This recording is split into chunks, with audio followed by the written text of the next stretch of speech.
રાપરમાં મંગળવારે સવારે એક મોટી દુર્ઘટના બની છે। એસટી ડેપો પાસે આવેલી અને ભૂકંપ પૂર્વેની નિર્મિત આંખની હોસ્પિટલ વાળી જર્જરિત ઇમારતનો કઠોળો અચાનક તૂટી પડતા અફરાતફરી મચી ગઈ હતી।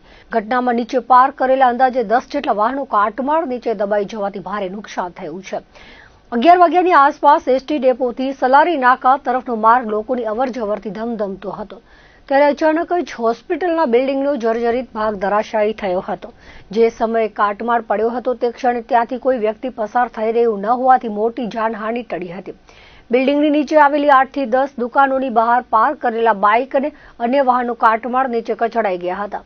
ઘટનાની જાણ થતાં જ રાપર નગરપાલિકાના પ્રમુખ ચાંદભાઈ બિંડે, નગરપાલિકાનો સ્ટાફ, પીજીવીસીએલ અને પોલીસ કાફલો તાત્કાલિક સ્થળ પર પહોંચી ગયો હતો અને જરૂરી કામગીરી હાથ ધરી હતી। સ્થાનિકોમાં ભારે રોષ જોવા મળી રહ્યો છે, કારણ કે બિલ્ડિંગ અત્યંત જર્જરિત હાલતમાં હોવા છતાં તેમાં હોસ્પિટલ કાર્યરત છે।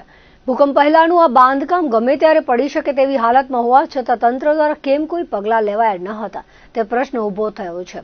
રાપરમાં આવી અનેક જર્જરિત ઇમારતો આવેલી છે। જો તંત્ર દ્વારા બિલ્ડિંગો ઉતારી લેવા માટે તાત્કાલિક કડક કાર્યવાહી નહીં કરવામાં આવે તો ભવિષ્યમાં કોઈ મોટી હોનારત સર્જાઈ શકે છે તેમ લોકો જણાવી રહ્યા છે।